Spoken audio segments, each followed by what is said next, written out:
version of the 12 Days of Christmas.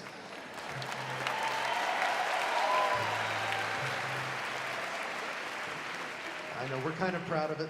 I know some of you are sitting out there thinking, wow, I wish I could play that over and over again, like 35 or 40 times a day. Well, you can, actually. You can take it with you. It's featured on the most recent Boston Pops holiday album entitled A Boston Pops Christmas Live from Symphony Hall. Bring it home, play it throughout the holidays, amaze your friends, and baffle your enemies. A tradition in our house here, and I'm sure in many of yours, is the annual reading of Clement Clarke Moore's classic 1823 poem, A Visit from St. Nicholas, perhaps best known to many of you as 'Twas the Night Before Christmas. Our version here is helped immeasurably by the beautiful artwork of renowned children's book author and illustrator Jan Brett, which we will see projected above us.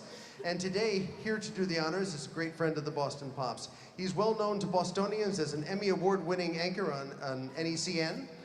His work with the BSO and the Boston Pops goes back to the 1980s when he served as resident narrator for the children's concert. He has worked both locally and nationally as a correspondent and has filed reports from all 50 of the United States, is a founding member of the Boston Shakespeare Company. Ladies and gentlemen, please give it up for Steve Aveson.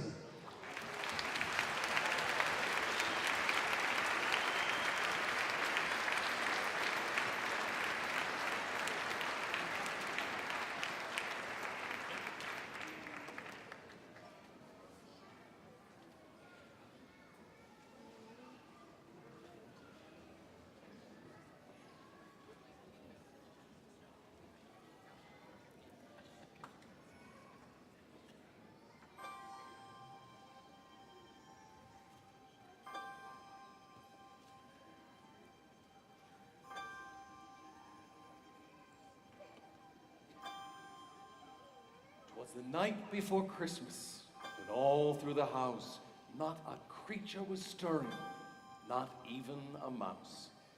The stockings were hung by the chimney with care, in hopes that St. Nicholas soon would be there. The children were nestled all snug in their beds, with visions of sugar plums danced in their heads. And Mama in her kerchief, and I in my cap, had just settled down for a long winter's nap. When out on the lawn there arose such a clatter, I sprang from my bed to see what was the matter. Away to the window I flew like a flash, tore open the shutters, threw up the sash. The moon on the breast of the new fallen snow gave a luster of midday to the objects below. When what to my wondering eyes should appear but a miniature sleigh and 8 tiny reindeer, with a little driver so lively and quick, I knew in a moment it must be Saint Nick. More rapid than eagles his coursers they came, and he whistled and shouted and called them by name.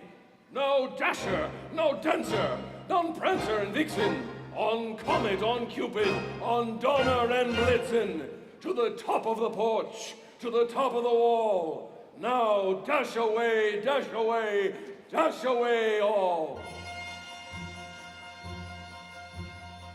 As dry leaves that before the wild hurricane fly when they meet with an obstacle mount to the sky, so up to the housetop the coursers they flew, with a sleigh full of toys, and St. Nicholas too. And then, in a twinkling, I heard on the roof the prancing and pawing of each little hoof.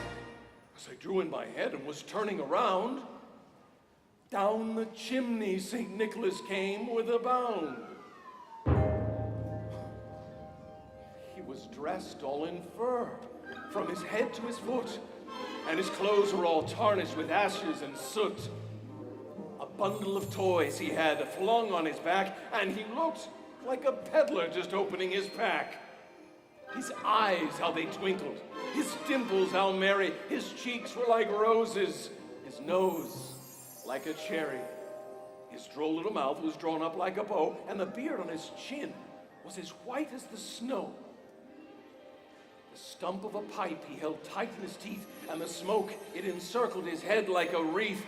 He had a broad face and a round little belly that shook when he laughed.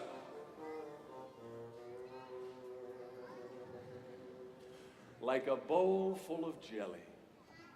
He was chubby and plump, a right jolly old elf, and I laughed when I saw him in spite of myself.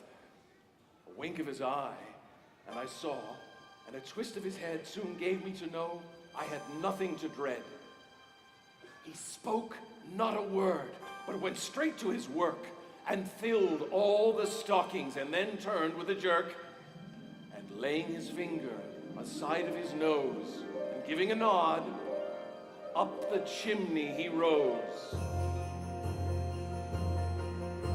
He sprang to his sleigh, to his team gave a whistle, and away they all flew like the down of a thistle.